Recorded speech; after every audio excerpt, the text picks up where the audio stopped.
Christine here from MusicFrenzy.net and Pop Culture Madness and Concert Blogger, all three, with Black Veil Brides. Yeah, backstage at Rock on the Range. How are you guys enjoying your morning so far? It's a little early right now. Yeah, a little tired right now. Yeah, we're still on West Coast time, so. I'm on the whiskey today again. On the whiskey. But it's like 10 a.m. for us, though, because we're from the West Coast, so that's what we're doing. Breakfast of Champions going on right now, right? Jack Daniels. Come on. So what are you guys expecting from Rock on the Range here today? I know you guys are kind of veterans from it. You've played it before, so what are the expectations? Yeah, I mean, you know, more fans, more boobs, better time, all of the above. Expect to see more titties tonight in the crowd. I mean, it's a festival show. Beer, boobs. Yeah, right? Rock on the Range is always a good time, you know, and for us, it's cool playing these festival shows because we have, you know, we got a bunch of friends and, you know, seeing a bunch of people we haven't seen since the last Rock on the Range, and, you know what I mean, we run into all kinds of friends on the road and stuff, so it's good seeing everybody. I mean, it's always good playing for our fans and stuff. They're really receptive to us, and so we got some new material this time, you know, some new songs on our new album that we didn't have last time, so, yeah. Absolutely, I heard it.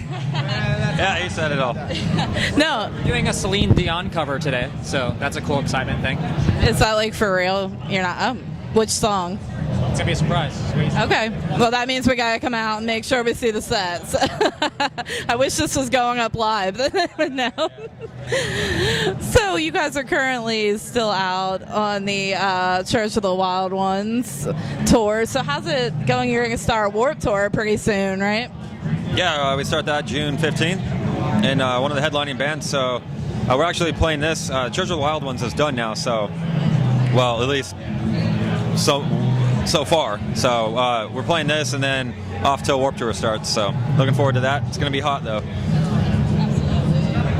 What's your survival guide for Warped Tour? I pretty much just get drunk to stay out of a state of depression on Warped Tour because shitting in porta potties every day is, you know, that really gets on my psyche. But yeah, I mean, just once again, hanging out with great people, beers to get through the day, you know. But every now and again, a Gatorade or a water, maybe some Pedialyte, and that's pretty much it. I mean, Warped Tour tip number 1, wear less clothing.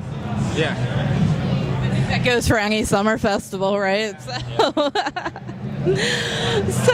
can we, you know, talk a little bit about your recent win at Revolver Golden Gods and that whole fun situation?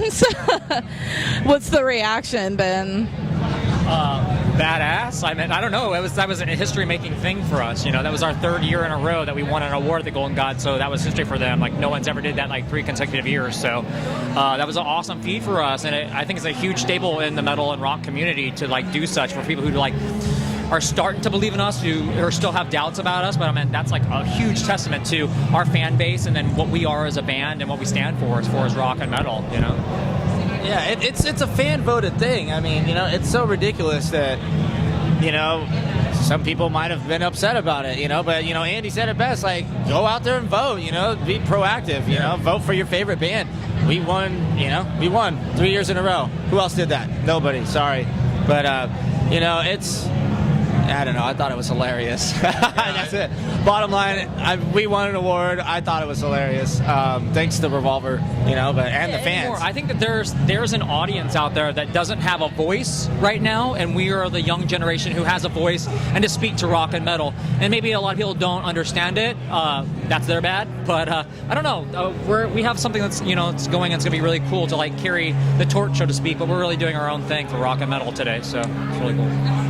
I mean, personally, I look at music as a universal language, and I mean, to have somebody have to be boxed in one particular genre, be like, you can't be rock or you can't be metal, I think is absolutely ridiculous. I think we're a genre-bending band. I mean, like, no one really knows how to label us. They call us, you know, like, hair metal, then metalcore. Like, you know, no one knows how to classify us. And I think it's awesome to us because none of us give a shit. You know, we are who we are. We do what we do. I mean, you know, sometimes we have crazy ripping guitar solos. Sometimes there's double bass. You know, sometimes he's getting girls to get their tits out. I mean, you know, we're all over the place. And I think a lot of it is people want to classify us and, you know, be like, oh, you guys aren't metal. We don't claim to be metal. You know, who cares? And I think people are kind of mad because we we're in our own kind of genre because we take a little bit from all over the place. And I We're in think the Black Belt Brides genre. Exactly. The genre of Black Belt Brides. I mean, like, you know, yeah, some songs are metal, some songs are, you know, like stadium anthems, and who cares, you know? Everyone's so quick to label something. Oh, you're emo. Dude, shut up. Yeah. You know, go start. I agree. Go start your own band, and then, you know, then we'll talk. I mean, you know, everything we read on the internet that's negative is just mostly failed musicians anyway. I mean, we're doing great. We're stoked, winning awards. You know, we couldn't be happier. So here we are. That's what I love about these festivals too. You've got bands from every possible genre like coming together and just bringing rock like out to the masses, and I think that's what's important, definitely. So, other than Warped Tour, are there any other plans? Are we ever going to see a sequel to the movie that you guys did? I'm curious about that. Well, we have a box set coming out in, this month? Yeah, Right? The box set? So it's a special edition thing that will have the filmic movie that we made, Legion of the Black, that go along with the record. So that's a special edition thing. And with 3 more songs that no one's heard either before that we recorded at the same time. So, I don't know, something cool for the fans, you know, to collect and have, and just put a lot more effort into, just instead of making just like one record. So that's coming out this summer. And then we're going to Europe again. So there'll be another European tour and a UK tour again, doing November, December there. Yeah. And then we'll go back in the studio. Yeah. So, I mean, I know you guys have some of the absolute most loyal fans that, you know, I've ever seen in, you know, rock music and music in general. You know, how important is it for you guys to keep in touch and keep interacting with that fan base and keep it growing? I mean, you know, we all have Twitter, and we're all very active on there. And, you know, I go on and try to, you know, reply to kids. I've got a YouTube channel that I put up guitar videos and just random stuff and you know, just instructional stuff, showing how to play our songs just for the kids. And they really appreciate it, you know. I think it's something not a lot of people do, and it just kind of gives them something a little bit more. And that's why they're so dedicated, you know. There's some insanely dedicated fans, like almost to the point where it's scary. But you know, we've got the most loyal fans, and I don't really know what else to say there. Yeah, I mean, you know, definitely our success is, you know, a direct relation with you know, fan dedication and stuff. And so it's good, you know, to sit there. You know, we always do signings and stuff. We're doing 1 or 2 signings today. You know, it's good to keep it, you know, personal with the fans, and, you know, hang out with them and do all that stuff. But yeah. What's it like for you as artists to hear that your music's changed their lives?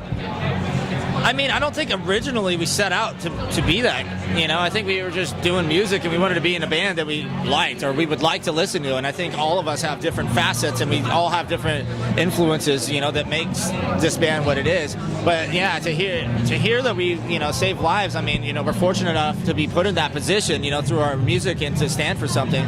But I mean, you know, we're just 5 dudes rocking out, you know, and, you know, if we're fortunate enough to have that platform, you know, to save people or something, you know, then that all the more better.